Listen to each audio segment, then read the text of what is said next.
You're listening to the Self Mastery Podcast, where we break through barriers holding you back from becoming who you want to be. Whether you're struggling with pornography, overeating, social media addiction, or just want to get better at succeeding at life, this podcast is for you. Now your host, Zach Spafford. Hey everybody, and welcome to another Mastery Monday. I'm your host, Zach Spafford. This week on the podcast, I want to talk about a conversation that we had. So on Wednesday last week, on Wednesday the 13th, I think it was, we did a webinar for spouses. The topic of the webinar was how to help your loved one stop using pornography. And if you didn't get a chance to attend that, it was a great webinar, and you can actually find it on YouTube. Or if you're subscribed to my newsletter at zachspafford.com, which you should definitely be, I sent an email out this week that it has that link in it. It's a great webinar, and there was a lot of good questions. There was a lot of good content for you spouses who are struggling with someone who is using pornography and you don't know how to help them. And it's not just for spouses. There are also questions. One question that came up was specifically about how do I tell my parents? How do I talk to my parents about this? And so there's a broad range of information there for people who want to help their loved ones who are dealing with pornography use. So go check that out.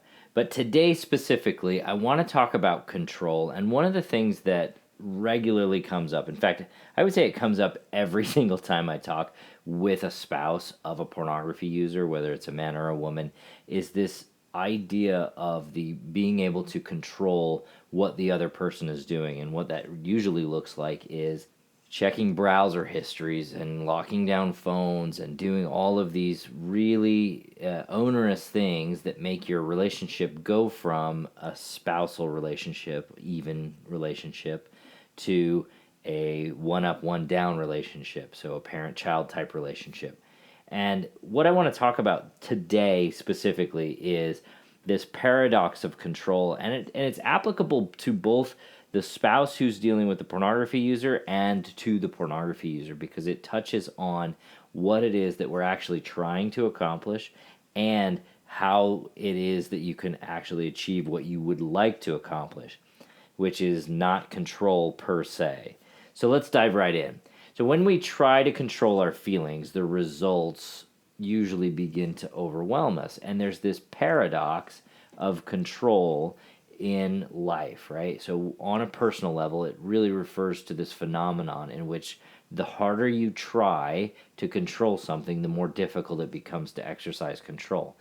If you've ever tried to hold a water balloon really tight and make sure it doesn't jiggle or anything like that, you'll know what I'm talking about. I also like the idea of sand. If you've ever grabbed a handful of sand and you just squeeze it as hard as you can, most of the sand just runs out of your hands. That is what we're talking about. This, I want to control this thing, and yet in trying to control it, we find that it mostly just slips through our fingers. Some people see this when they're trying to fall asleep. The harder you try to fall asleep, the more difficult you have falling asleep. If that's ever happened to you, you know exactly what I'm talking about. Some of you might know this from the harder you try to stop thinking about something, the more you think about it. And when it comes to pornography, this is probably one of those ones that really kind of gets at you. You're like, no, I don't want to think about this. This isn't what I want to be in life. And yet it keeps cropping back up because you're trying to control it. And specifically to the work that I do with people is the more you try to control negative emotions such as fear or boredom or sadness or loneliness, the more powerful those emotions become. And this is exactly the paradox that most pornography users and their spouses are dealing with. There's this sense of well-being that we're trying to achieve, and yet we don't actually have control over our thoughts, and we don't have control over our emotions when we are trying to shove them away and keep the bad emotions away and stay with the good emotions. Because we're not allowing our emotions to exist, we lose control of them. And what happens is we double down on negativity, we double down on the negative feelings in our lives, and we create additional negative feelings as a result. So we lose control, and we spend more time in a really uncomfortable, really unhappy place. So here's what I want to talk about, right? If you are a spouse and you believe that the number one thing that you need to do to make sure that your husband or wife is not using pornography is make all of their browsers, report to you, make every time that they look on the phone, check what they've done.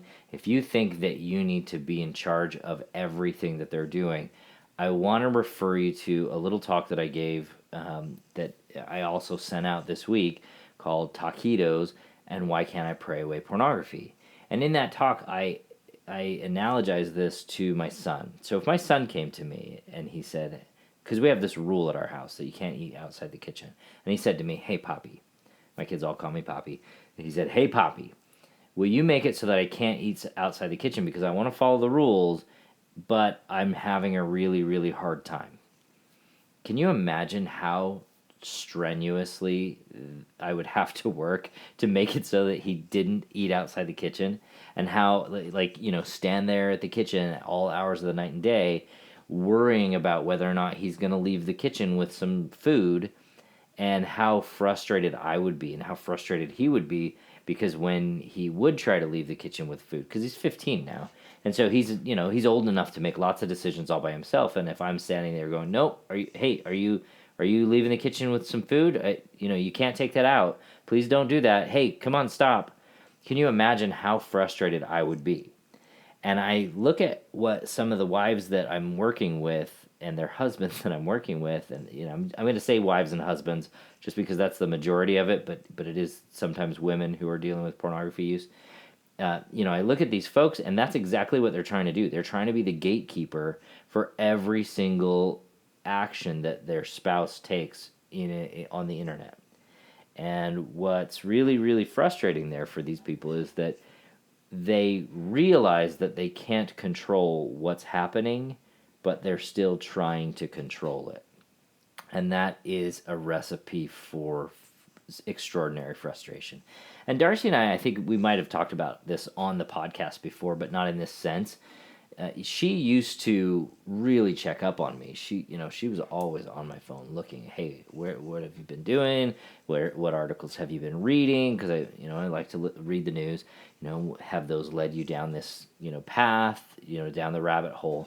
And at some point around the time that we had our twins, our fifth and sixth kids, she was like, "I can't keep up with you and them. I've got to stop this. I've got to let you just be in control and let you run your own life and make your own decisions. And, we'll still check up, we'll still have conversations about this. I'm not saying to you wives, don't ask your husbands what's going on. But I am saying if you want to still have a relationship at the end of this, I would recommend highly that you just say, you are a grown person. This is your decision. You need to make sure that you are in charge of this, and I am no longer going to be in charge of this because I can't be in charge of you and in charge of me. Which we've all said this to our kids, right? Like, be in charge of yourself. Don't make your brother do whatever it is that you want him to do. We don't have that capacity. And so in this particular vein, especially as a spouse, when you try to exercise control, you tend to lose control. Because on the other side of that is a husband or a wife who's trying to exercise control of their own, and sometimes that will create pushback, and that will actually create resentment, and it'll create this this possibility that they're going to use pornography just to spite you. And here's the other thing, and this is a really important thing to remember. If someone wants to use, they're going to use. That is the truth of the matter. Just like when you want a cookie, you're going to get a cookie. If you want to buy something, you're going to buy something. We're all grown-ups here, and the reality for most people is that when they want something, they will get it. And if you try to control them from getting it, it actually makes that thing more valuable to them. So keep that in mind. And again, I'm not saying don't have systems in place, don't put into place processes and strategies that will help both you and the user keep your internet safe. And I'm not saying don't do all of the right things that, have conversations about it. But I am saying when you let go of control of their use, you're going to find yourself much happier, one, because you're going to be able to focus on you and find what makes you happy, and you're going to create within them a sense of responsibility that this is theirs to deal with, to create, to resolve, and have control over. So that brings me to the user. That brings me to the person who's using pornography and what they are trying to control that they can let go of. And for the most part, this is our emotions. When we try to control our emotions, when we try to control our sadness or our happiness or our frustrations or our ability to convey the emotions that we're dealing with, we're most often suppressing them in some way and using a buffer to make that suppression of our feelings more palatable. So let me kind of give you an illustration of what I'm talking about. If you've ever tried to push a beach ball underwater, a lot of people use this analogy, and you know that you can get it under the water for a period of time, but you also know that eventually that thing's going to explode back up out of the water. The other analogy that I like to use is, imagine a boulder rolling down an infinitely tall hill, and you're strong enough to push this boulder for a little while, but eventually this boulder is big enough that it will tire you out, and you will not have the ability to push it uphill anymore. And you'll also be unable to get out of its way because it's tired you out so much that you can't jump out of the way. So what's going to happen? You're going to get crushed, which feels totally miserable. But in that brief moment when you're, exercising control, you're like, I got this, I'm pushing this boulder uphill, look how strong I am. But eventually it will crush you. And if you've ever exercised, you know that if you you can't keep lifting weights forever. And I'm going to give you one more analogy. This is probably my favorite analogy because the truth about feelings is that they are going to get from the place of their existence all the way through their process, no matter what happens. Like, they're going to exist whether you want them to or not. And that's why I like this analogy. If you've ever seen the running of the bulls in Pamplona, Spain, I've never seen it in person, but I've seen it on video. You know that there are people who are like trying to get in between the bulls, and just imagine you're in there and that the bulls are your emotions. And if you don't watch out, they're going to run you over. They are going to own you. And you can't control a bull. It just isn't possible. And just like you can't control your emotions. But what you can do is you can say, oh, this emotion exists. This is here. I'm watching it. So you can be in the street running from the pen to the stadium, and the bull is going to get from the pen to the stadium. Your emotions are going to exist no matter what. You can be down in the streets, or you can get up in the balcony like all the smart people I've seen on YouTube. They're sitting there and they're watching these people run through the streets of Pamplona, Spain, getting run over and gored and beat up, and some of them dying because of these bulls, and you can just watch it. And that costs you nothing.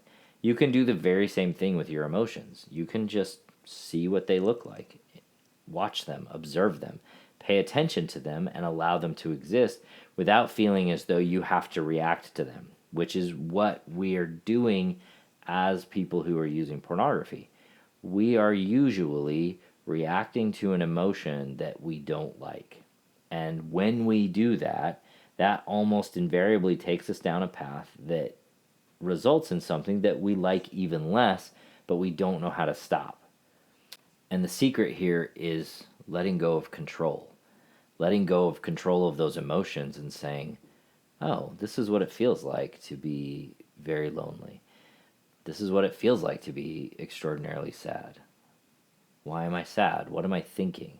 And observing your emotions, questioning your thoughts and observing your thoughts and saying, are these thoughts serving me? And then you can go ahead and design a thought that's going to help you be a better version of you. Design a thought that says, I can use pornography, but I choose not to.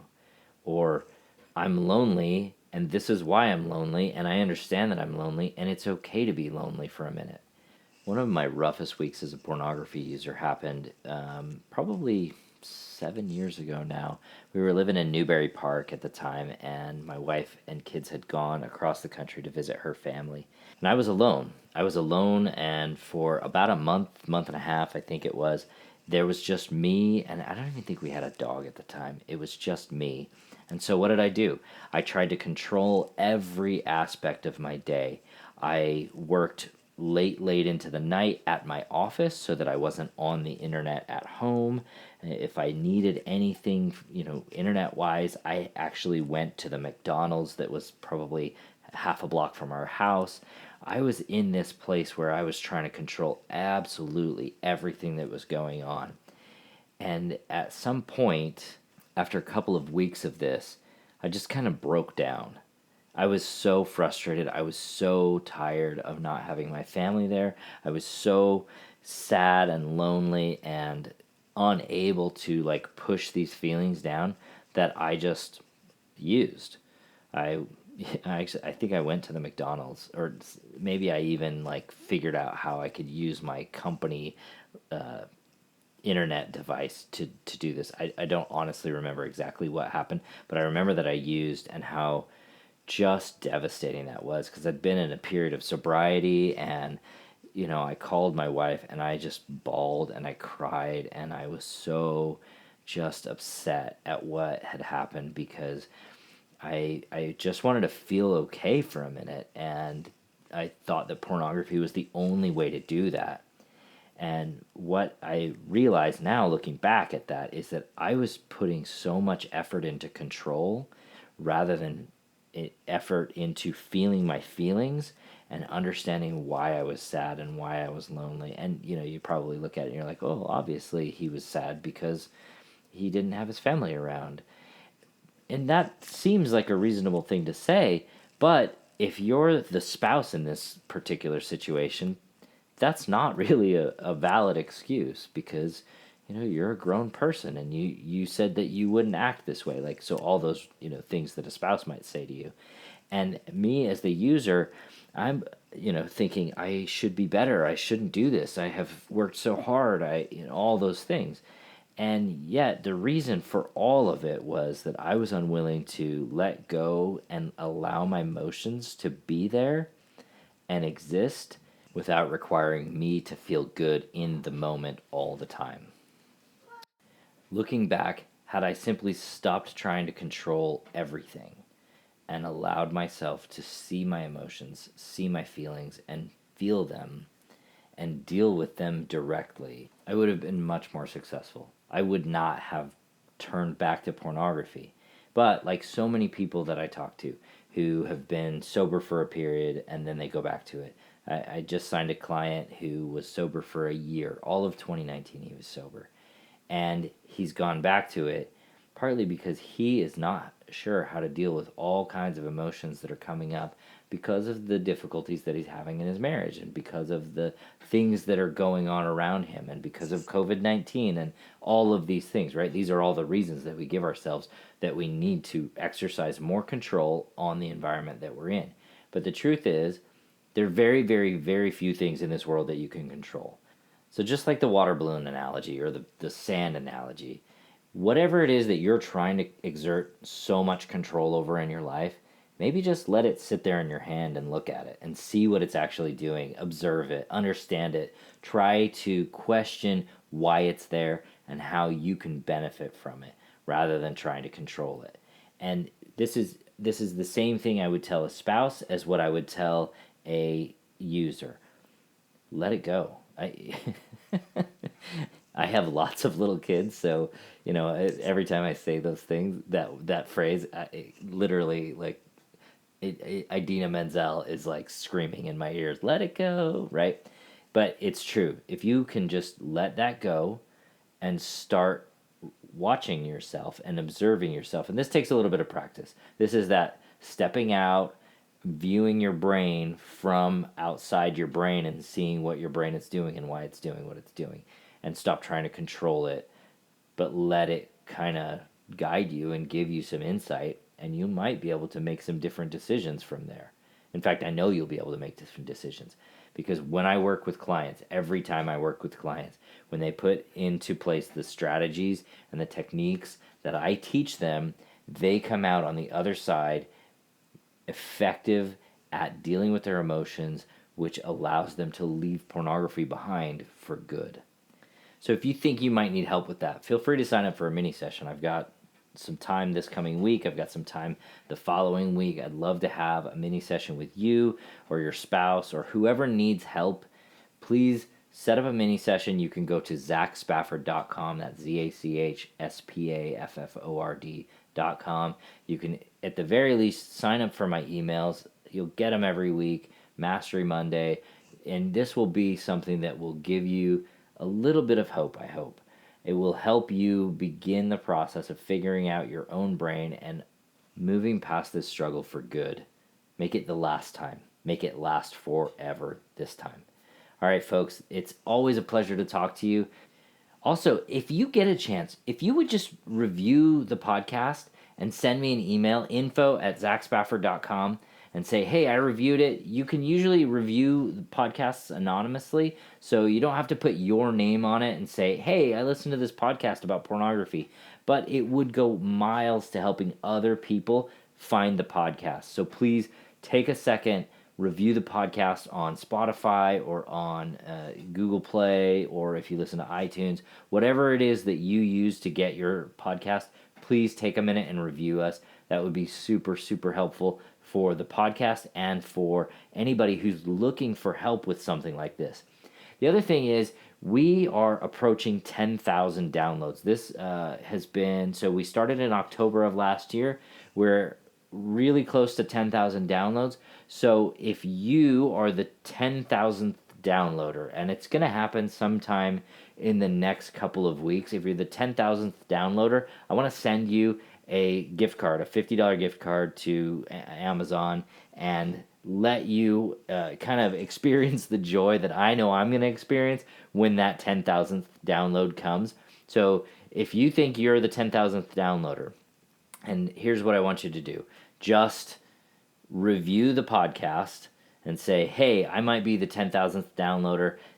And tell people what your podcast experience has been, and send me an email. So this is kind of going to be on the honor system, and technically I'm not even really going to know that you are the 10,000th downloader until I can go through and look through the system. But review the podcast, send me an email, say, hey, I might be the 10,000th download, and I will send you a gift card as well for $50.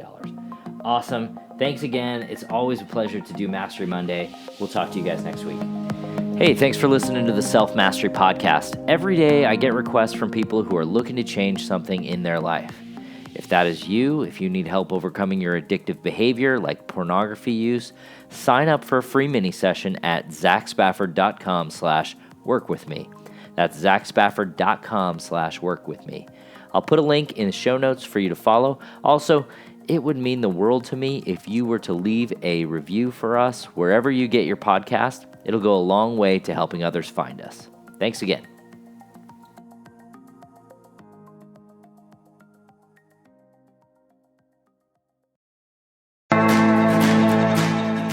Thanks for listening to Thrive Beyond Pornography. If you're seeking guidance and support to overcome pornography for good and begin creating a thriving life beyond it, check out my free webinar, How to Overcome Pornography with Skills That Actually Work.